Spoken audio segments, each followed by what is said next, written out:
Good morning students. आज हम ocean currents के बारे में यानी कि महासागरीय धाराओं के बारे में बताएंगे।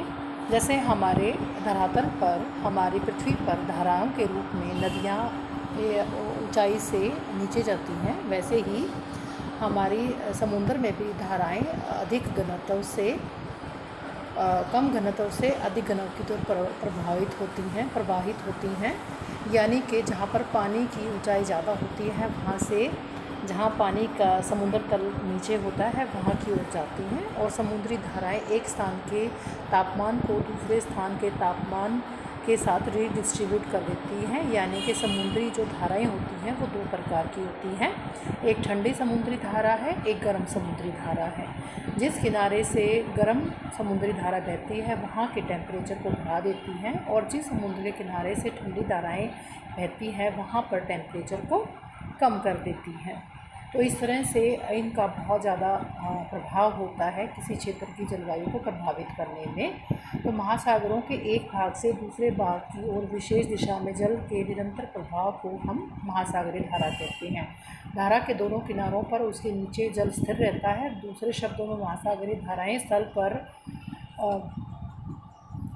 पर बहने वाली नदियों जैसी होती हैं, परंतु महासागरीय धाराएं स्थलीय नदियों की अपेक्षा कहीं ज़्यादा विशाल होती है। यानी कि जो नदियाँ होती हैं, आप जो देखते हैं बड़ी बड़ी नदियाँ, आपने किसी ने देखा भी होगा, वो इतनी विशाल नहीं होती जितनी समुद्री धाराएं होती हैं। तो धाराओं के उत्पन्न होने के कुछ कारण हैं।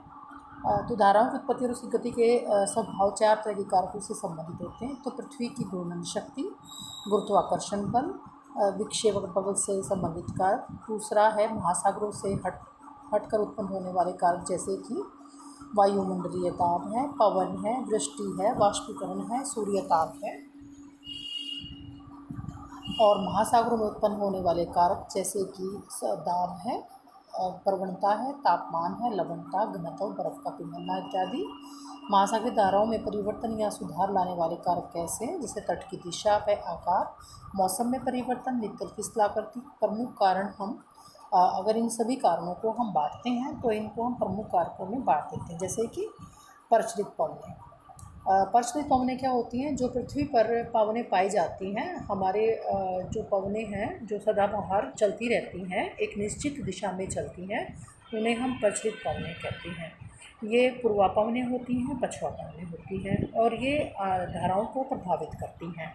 प्रचलित पवनें, जैसे कि धाराओं के उत्पन्न होने का सबसे बड़ा कारण प्रचलित पवनें हैं। प्रचलित पवनें सदा एक दिशा में चलती हैं, सागर के ऊपरी तल से गुजरते समय जल को अपने घर्षण शक्ति के साथ आगे धकेलती रहती हैं और धाराओं का जन्म देती हैं।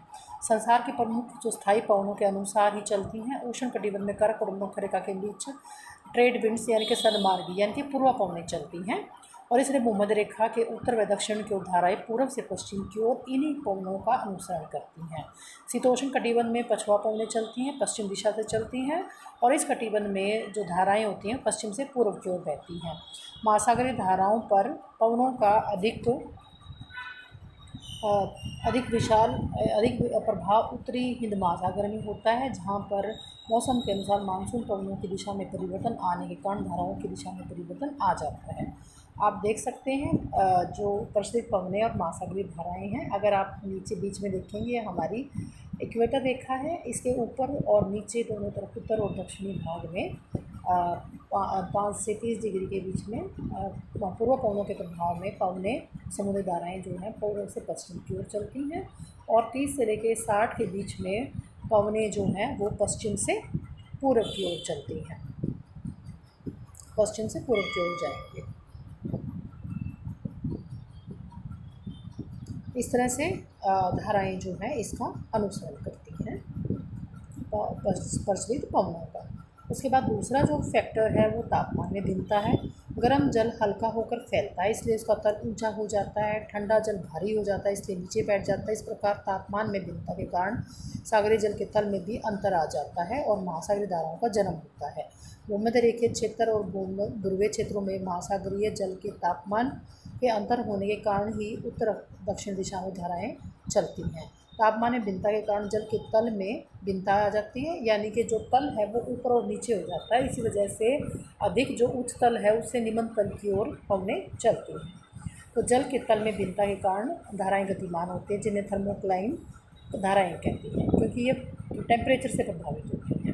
टेम्परेचर से प्रभावित होने के बाद जो ठंडा पानी है उसका तल नीचे हो जाता है, जो गर्म पानी है भूमध्य रेखा के आसपास वहाँ पर जो तल है वो ऊंचा हो जाता है। तो भूमध्य रेखा से ध्रुवों के ऊपर में चलते हैं, जिसको ध्रुवों लाइन कहते हैं। फिर है लवणता में अंतर। जो अधिक लवण होता है वो, जिसमें अधिक लवण पाया जाता है वो भारी जल होता है, इसलिए नीचे बैठ जाता है। इसका स्थान लेने के लिए कम लवणता और गुणवत्ता वाला जल आ जाता है और धारा बन जाती है।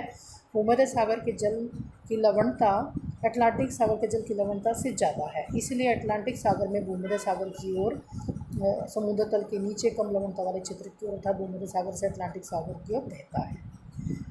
जो चौथा फैक्टर है वो है वाष्पीकरण। जिन स्थानों पर वाष्पीकरण अधिक होता है वहाँ पर जल का तल नीचे हो जाता है, क्योंकि वो जो पानी होता है फ्रेश वाटर वो तो इवेपोरेट हो जाता है और नमक रह जाता है, और नमक ज़्यादा होने से घनत्व ज़्यादा होता है, घनत्व होने से नीचे बैठ जाता है और संतुलन बनाए रखने के लिए वहाँ अन्य क्षेत्रों से जल एकत्रित होना शुरू हो जाती है। इस प्रकार धारा उत्पन्न हो जाती है।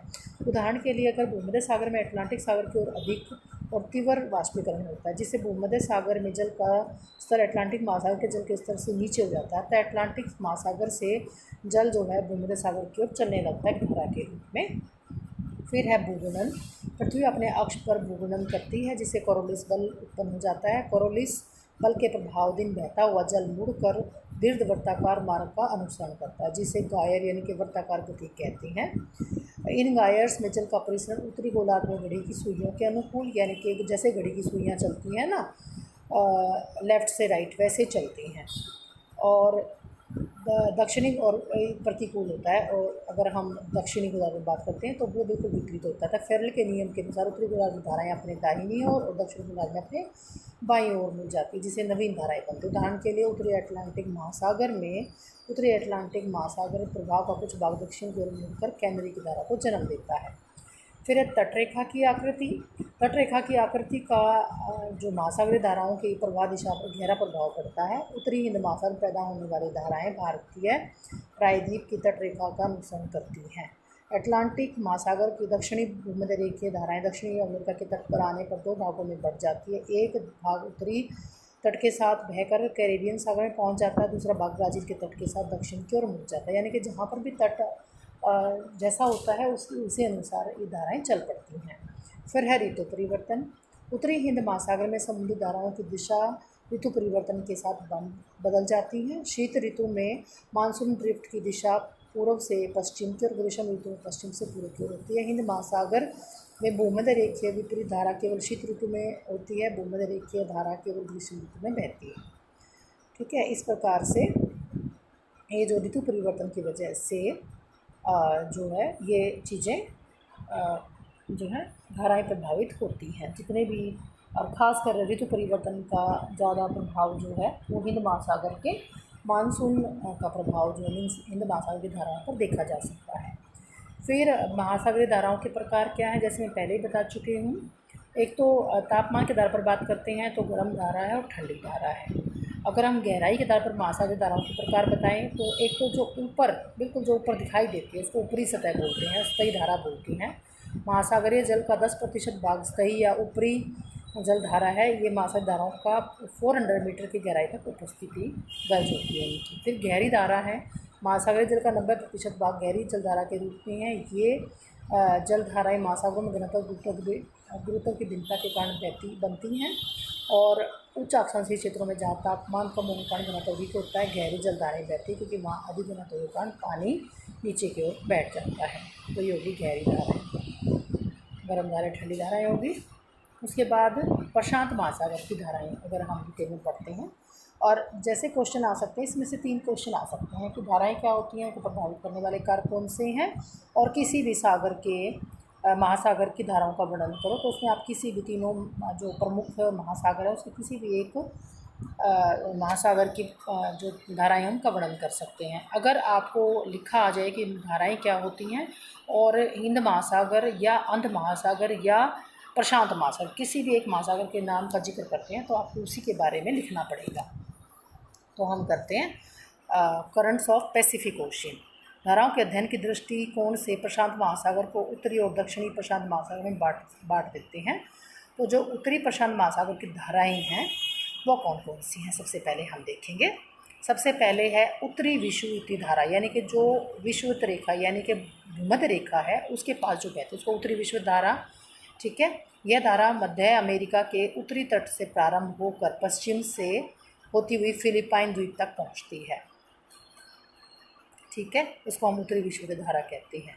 फिर दूसरी धारा है क्यूरोशियो धारा। उत्तरी विषुवत धारा फिलिपाइंस द्वीप तक पहुंचने के बाद ताइवान और जापान के तट के साथ उत्तरी दिशा में यानी कि और ऊपर की ओर चली जाती है, जिसे क्यूरोशियो गर्म धारा के नाम से जाना जाता है। तीसरा है उत्तरी प्रशांत गर्म धारा। जापान के दक्षिणी पूर्वी तट पहुंचने के बाद जो क्यूरोशियो धारा है वो पश्चिमी पछापनों के प्रभाव में आकर पश्चिम से पूर्व की ओर बहने लगती है और यहाँ पर यह उत्तरी प्रशांत धारा के नाम से जानी जाती है। जो चौथी है कैलिफोर्निया की ठंडी धारा। उत्तरी प्रशांत धारा उत्तरी अमेरिका के पश्चिमी तट पर पहुंचकर दो भागों में बंट जाती है। एक शाखा उत्तर की ओर जाती है, दूसरी शाखा दक्षिण की ओर मुड़ जाती है और दक्षिण की ओर मुड़ने पर यह धारा कैलिफोर्निया के तट के साथ बहती है और इसे कैलिफोर्निया की धारा कहते हैं, क्योंकि ये ठंडे क्षेत्र में से गर्म क्षेत्र की ओर बहती है, इसलिए इसे कैलिफोर्निया की ठंडी धारा कहा जाता है। पांचवी जो धारा है वो है ब्रिटिश कोलंबिया या अलास्का धारा। उत्तरी अमेरिका के पश्चिमी तट पर उत्तरी प्रशांत महासागर की दूसरी धारा घड़ी की सुइयों के विपरीत दिशा में उत्तर की ओर मुड़ जाती है और यहाँ ब्रिटिश कोलंबिया या अलास्का की धारा कहलाई जाती है। फिर है ओयोशियो ठंडी धारा। यह धारा बेरिंग जल जमरूद से शुरू होकर कामाचटका प्रायद्वीप के पूर्वी तट के समीप उत्तर से दक्षिण की ओर बहने वाली ठंडे जल की धारा है। उसके बाद है ओस्कोटस्क ठंडी धारा यानी कि क्यूराइल धारा। यह ओस्कोटस्क सागर से शुरू होकर स्कालिन द्वीप के पूर्वी तट के साथ बहती हुई जापान के हकाडो द्वीप के पास ओयोशियो धारा के साथ मिलती है। ओयोशियो धारा अंत में क्यूरोशियो से मिलकर गर्म जल के नीचे डूब जाती है। आप इसमें ये देख सकते हैं, ये आप डायग्राम देख सकते हैं। इसको हमने अपनी सुविधा के अनुसार दो भागों में बांट दिया, उत्तरी प्रशांत और दक्षिणी प्रशांत। उत्तरी प्रशांत में आप देखोगे उत्तरी विषुवत धारा, ये पूर्व से, क्योंकि पूर्व पवनें चलती पूर्व से पश्चिम की ओर, आप देख सकते हैं ये बह रही है।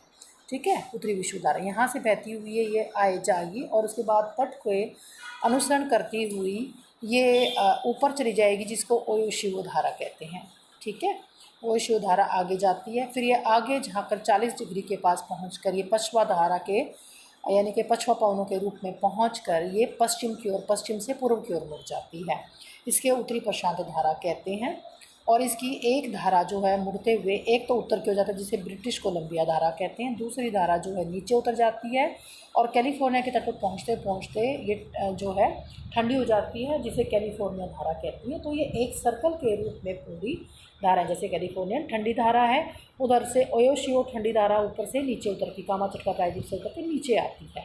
ठीक है, तो इस तरह से ये एक जो उत्तरी प्रशांत महासागर है उसकी करंट्स आप देख सकते हैं। ठीक है, तो ये हो गया आपके ठंडी धारा क्यूराइल धारा आप देख रहे हैं। फिर दक्षिणी प्रशांत धाराएं, दक्षिणी विषुवत गर्म धारा, ये इसको बोलते हैं दक्षिणी विषुवत गर्म धारा, आप देख सकते हैं। यह जो है प्रशांत, यह गर्म जल की धारा है जो पूर्व में मध्य अमेरिका के तट से, ये मध्य अमेरिका के तट से शुरू होकर विषुवत रेखा से न्यू गिनी के समीप पहुंचकर दक्षिण की ओर मुड़ जाती है। ये देखो, न्यू गिनी के पास पहुंचकर नीचे मुड़ जाती है और ऑस्ट्रेलिया के पूर्वी तट के साथ बहने लगती है, जिसे, और गर्म जल की धारा इसलिए इसे पूर्वी ऑस्ट्रेलिया, क्योंकि पूर्वी तट के साथ बह रही इसलिए पूर्वी ऑस्ट्रेलिया गर्म धारा भी कहा जाता है। तीसरा जो है प्रशांत, दक्षिणी प्रशांत महासागर धारा, ये आप देख सकते हैं दक्षिण प्रशांत, तस्मानिया के पास पहुंचकर ये पूर्वी ऑस्ट्रेलिया द्वारा पछवा पवनों के प्रभाव में आ जाती है और यह पश्चिम से पूर्व की ओर बहने लगती है। इसे दक्षिणी प्रशांत धारा के नाम से पुकारा जाता है। फिर है पेरू की ठंडी धारा।